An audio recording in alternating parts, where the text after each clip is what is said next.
dengan Ibu Devi. Hari ini kita akan belajar matematika, oke?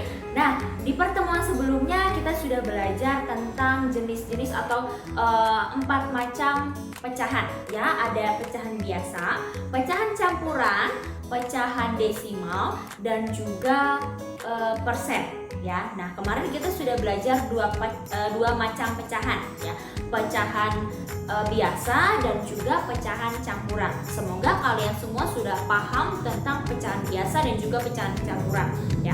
Nah, hari ini kita akan belajar dua pecahan lagi, yaitu persen dan juga pecahan desimal. Nah, sebelum kita masuk ke dalam persen dan juga pecahan desimal, Ibu terlebih dahulu mau membahas latihan soal yang sudah kalian kerjakan pada pertemuan sebelumnya, ya. Latihan soalnya ada di buku paket ESPS halaman 13, latihan 4, nomor 1 bagian A, E, dan H, lalu nomor 2 bagian B, D, dan F, ya. Oke, kita akan bahas sama-sama, ya. Kita bahas yang nomor 1 terlebih dahulu. Nomor 1 itu soalnya pecahan biasa. Nah, kita akan ubah pecahan biasa itu ke dalam pecahan campuran, ya. Bagaimana caranya, masih ingat? Ya, dengan cara pembagian bersusun, ya. Oke, sekarang kita akan coba nomor 1 yang bagian A. Ya, soalnya adalah 5/2. Nah, bagaimana caranya kita bagi, ya. Ini pembagian, ya, 5/2 ini bisa dikatakan bagi, ya, 5 dibagi 2. Nah, kita ubah ke dalam kita hitung ke dalam pembagian bersusun, ya. 5 di dalam, lalu yang di luar angka 2. Nah, sekarang kita mau bagi 5 dibagi 2. Kira-kira berapa? Kalian yang sudah hafal perkalian seharusnya bisa lebih cepat menemukan hasil ini, ya. 5 dibagi 2, kira-kira 2 dikali berapa yang hasilnya mendekati 5? Ya, berapa? Oh, ternyata 2 dikali 2, ya, hasilnya 4. Bu, masih ada DP sisa 1. Oke, tidak apa-apa kalau masih ada sisanya, ya. Kita tuliskan saja di atas ini 2. Nah, sekarang kita hitung lagi, 2 dikali 2 sama dengan 4. Oke, kita kurang, 5 dikurang 4 sama dengan 1.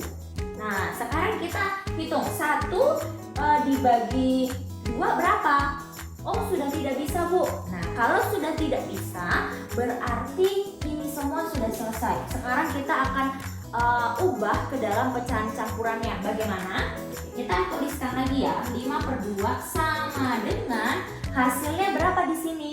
Oh, hasilnya 2. Oke, kita tulis 2 yang besar, ya. Nah, setelah itu kita tuliskan DP sisa, ya. Sisanya berapa? Oh, sisanya 1. Kita tuliskan di samping 2, mark kecil sekali, ya. 1 per baginya berapa? Atau bisa dilihat di soalnya, ya. Oh, soalnya penyebutnya 2, maka jawabannya juga harus sama, ya. Jadi ini adalah hasilnya, ya. 5/2 pecahan campurannya adalah 2, 1/2.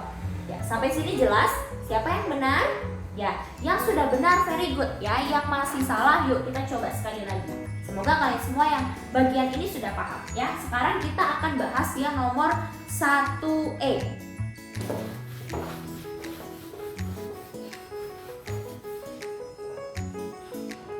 Oke, sekarang kita akan bahas yang 1E. 1E itu adalah soalnya 11/4. Nah, kita buat lagi pembagian bersusun, ya. 11/4. Oke, sekarang kita hitung 11 dibagi 4. Angka berapa yang 4 dikali berapa yang hasilnya mendekati 11? Berapa kira-kira? Oke, very good. Hasilnya 2, Bu. 4 kali 2 kan 8, ya. Itu sudah mendekati sekali, ya. Kita tuliskan 2 di sini. Nah, 2 dikali 4 berapa? Ya, 8. Kurang 11 dikurang 8 berapa? Very good, 3. Nah, sekarang lihat, 3 dibagi 4 masih bisa tidak? Oh, tidak bisa. Kalau tidak bisa, oke, kita berhenti di sini. Jadi 11/4 pecahan campurannya adalah hasilnya berapa? 2, sisanya 3 per nih penyebutnya 4. Oke, sampai di sini ada yang benar? Ya, yang benar berarti sudah very good ya. Oke, sekarang kita akan lanjut ke nomor 1 yang bagian H.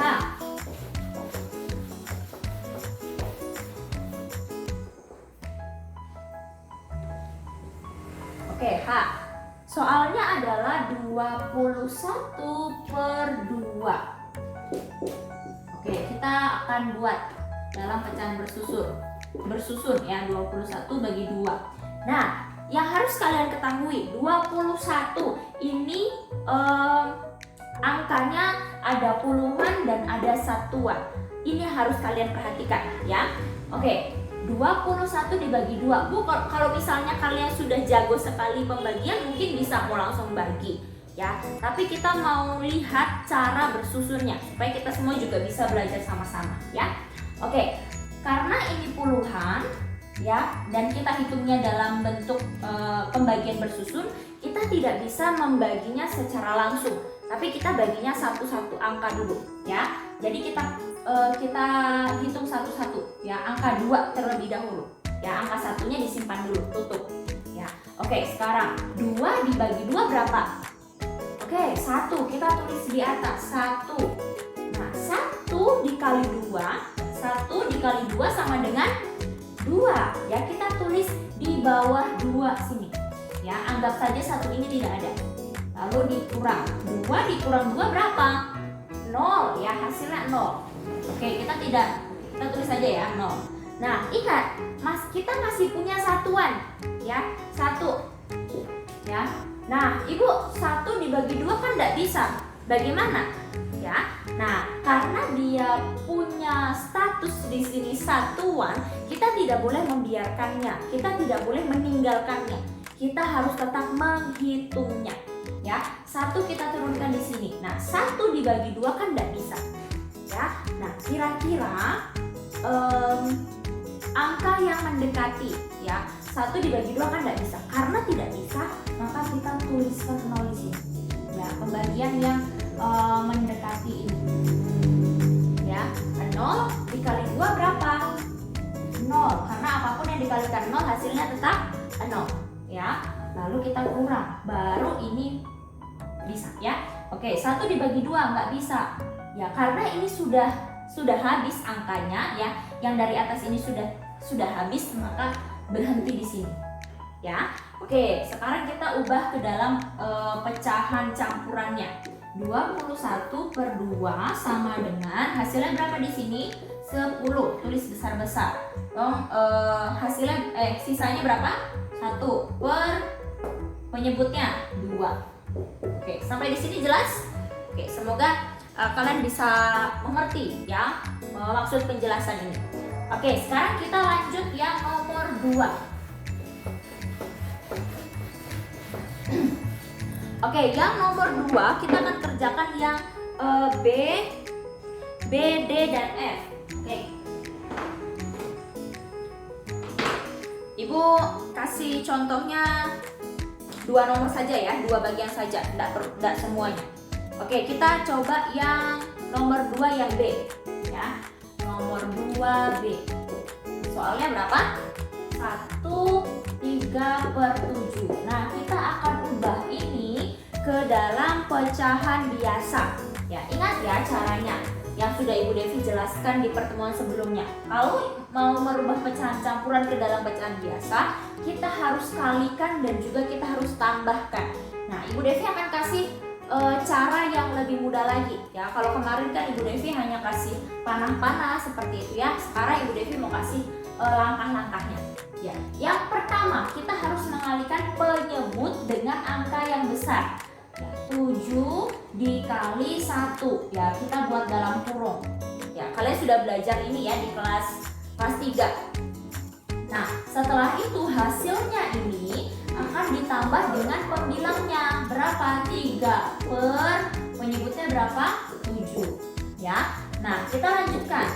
Ingat, yang di dalam kurung itu selalu dihitung lebih dulu ya. Kalian harus Ingat kembali tingkatan dalam matematika. Perkalian itu tingkatannya lebih tinggi daripada penjumlahan. Ya, jadi kita harus kerjakan terlebih dahulu yang kali. Oke, 7 kali 1 berapa? 7, very good. Semua bilangan yang dikalikan 1 pasti hasilnya bilangan itu sendiri ya. Kita tulis 7 ditambah 3 per 7. Nah, sampai di sini jelas. Nah, kita akan coba hitung lagi. 7 ditambah 3 berapa? Oh, 7 tambah 3 10, Bu. Oke, kita tulis pernya tetap 7 ya. Nah, ini pecahan biasanya. Sampai di sini jelas? Oke, yang benar very good. Yang masih belum benar, yuk kita belajar sama-sama ya. Silahkan kalian perbaiki. Oke. Nah, sekarang kita akan bahas bagian yang terakhir, yang nomor 2D ya.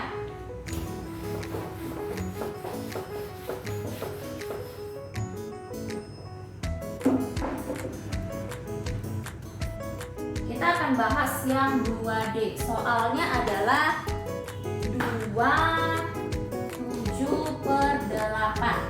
Oke, pakai cara yang tadi ya. Oke, caranya gimana? Sama ya, 8 dikali 2. Tulis dalam kurung 8 dikali 2, tutup kurung, ditambah berapa pembilangnya?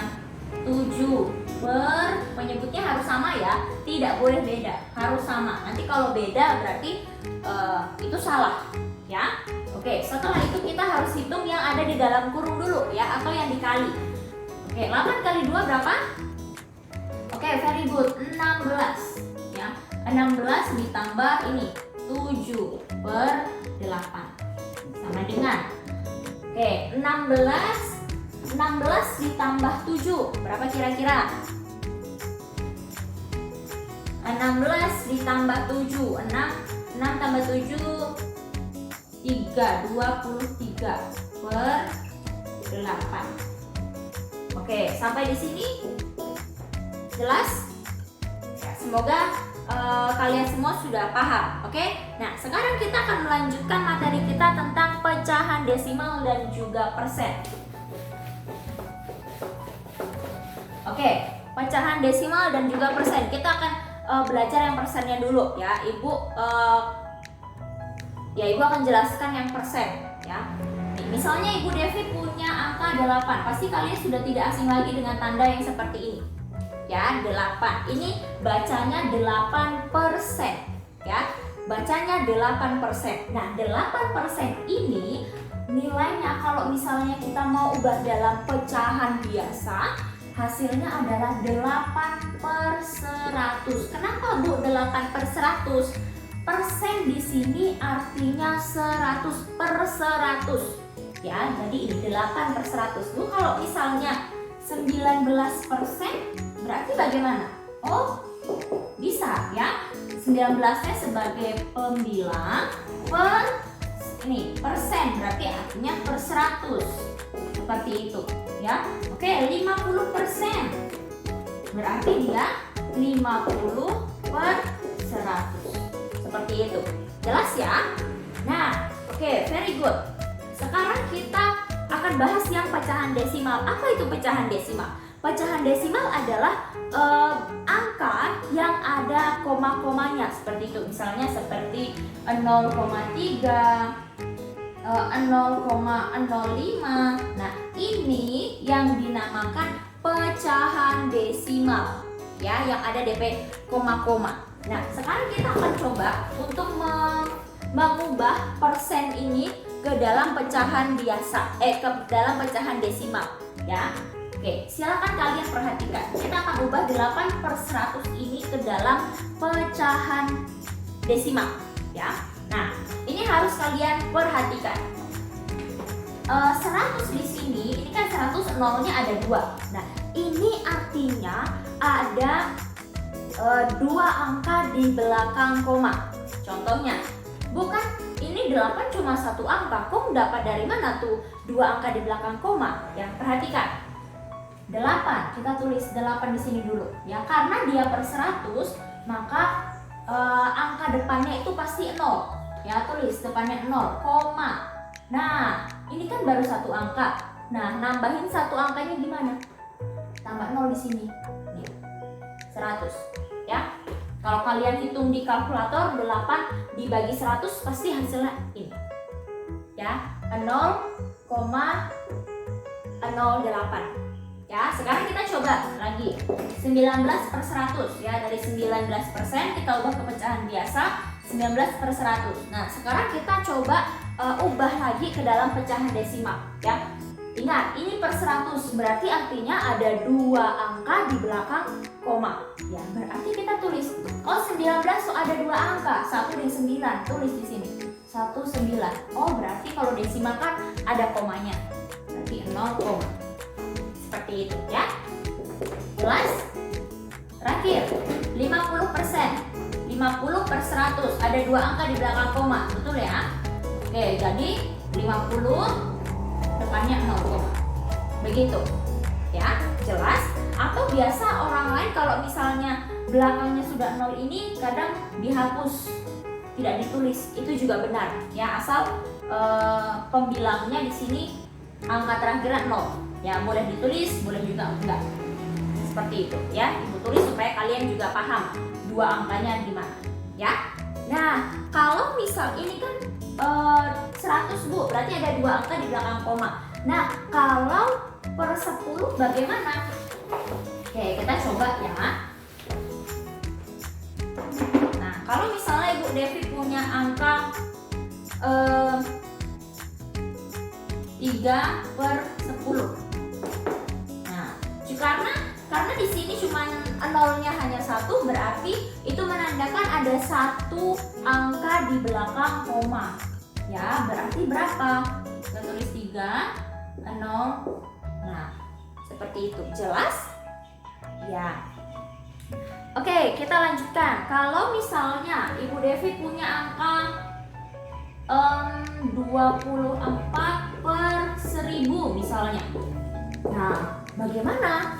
Ini sudah ada 3 0 per 1000 ya. Nah, tetap saja ya. Di belakang koma berarti ada 3 angka. Berarti kita tulis dulu 24. Di depannya pasti 0, karena kenapa 0, karena ini angka 1 ya, 1000. Berarti dia pasti 0, ya, kecuali kalau misalnya di sini 2000 bukan ya. Ini cara hitungnya sudah pakai pembagian bersusun juga ya. Tapi karena di sini 1000 berarti pasti di depannya sini 0. Oke, kita kembali ke sini. Ada 3 angka di belakang koma ya, karena di sini 1000. Ini masih 24 ya, masih ada 2 angka. Berarti di depannya kita kasih tambah 0 lagi. Seperti itu ya. Kenapa tidak di belakangnya? Kalau 0-nya di belakang itu berarti begini. Kalau 0-nya di belakang salah ya. Kalau misalnya ini begini, baru kita buatnya begini ya, 3 angka di belakang koma. Tapi karena di sini tidak ada 0, maka 0,024. Sampai di sini jelas ya, semoga semuanya jelas ya. Nah, sekarang kita akan coba untuk tukar ya. Kita tukar. Kalau tadi kita sudah merubah per 10, per 100, per 1000 begitu ke dalam pecahan desimal. Sekarang kita coba dari pecahan desimal ke per 10, per 100 begitu ya, ke pecahan biasa. Nah, kalau misalnya Ibu Devi punya angka 0,15. Nah, bagaimana cara merubahnya ke dalam pecahan biasa? Ya, ingat, ada 2 angka di belakang koma, berarti per berapa? Ya, kalau sudah mendengarkan penjelasan tadi pasti sudah paham ya. Kalau ada 2 angka di belakang koma, maka dia per 100. Nah, pembilangnya berapa, Bu? Lihat angkanya di sini, 15. Begitu. Ya, oke, sekarang kita coba lagi. Kalau Ibu Devi punya 0,02. Ya, ada berapa angka di belakang koma? Ada 2 angka, oke. Kalau 2 angka berarti sama ya dengan yang di atasnya, per 100. Pembilangnya berapa, Bu? Ya, nih lihat, angkanya di sini 2. Nolnya ditulis enggak? Tidak perlu ya, tulis saja 2 begini. ya, karena 0 di sini ini dia masuk ke sini ya. Kalau 0 di depan biasanya tidak, itu memang tidak ditulis di depan di pembilangnya sini ya. Oke, kita coba cara soal yang lain. Misalnya ibu punya angka 0,194. Oke, kita ubah ke dalam pecahan biasa. Lihat, ada berapa angka di belakang koma? 3. Oke, very good. Kalau ada 3 angka di belakang koma berarti berapa pernya? Tulis saja. Oh, nolnya berarti ada 3 ya, karena di sini 3 angka. 1, 2, 3. Nah, pembilangnya berapa? Lihat ini angkanya di sini. Ya, 194. Ya, paham? Ya. Ini di kelas 3 kalian sudah belajar tentang ini. Di kelas 4 kita coba ulang-ulang kembali ya. Oke, kalau misalnya ibu punya angka 0,8, bagaimana ini? Ya, ada 1 angka di belakang koma, berarti pernya per berapa? Oke, per 10 ya, karena hanya 10 menandakan 1 angka di belakang koma. Nah, pembilangnya berarti berapa? Angka ini. Sampai di sini jelas? Oke, semoga kalian semua bisa paham ya. Nah, ya, untuk latihan silakan kalian buka ESPS halaman 14 ya. Sekali lagi buka ESPS halaman 14 ya. Kalian lihat yang nomor 4 di sini ya. Di situ soalnya tuliskan cara membaca bilangan desimal berikut ya. Tapi ibu mau bukan ini ya, soalnya ibu ganti. Jadi kalian mengubah pecahan desimal ini ke dalam pecahan biasa seperti yang ibu tuliskan di papan tadi ya. Sekali lagi ibu ulangi ya, buka ESPS halaman 14, lihat yang nomor 4. Soalnya Ibu Devi ganti ya. Kalau di sini suruh membaca, Ibu Devi ganti menjadi ubah pecahan desimal ke dalam pecahan biasa. Sekali lagi, ubah pecahan desimal yang nomor 4 ini ke dalam pecahan biasa ya. Silahkan kalian kerjakan di buku tulis kalian masing-masing ya. Nah, setelah ini kalian akan istirahat. Setelah istirahat kita akan bertemu di Google Meet untuk mengoreksi jawaban kalian ya. Ingat, setelah istirahat kita akan ada Google Meet untuk membahas kembali matematika dan Ibu Devi akan koreksi satu-satu. Oke? Jelas ya? Oke, sekarang silakan kerjakan halaman 4 dengan mengubah pecahan desimal ini ke dalam pecahan biasa. Oke? Selamat mengerjakan. God bless you.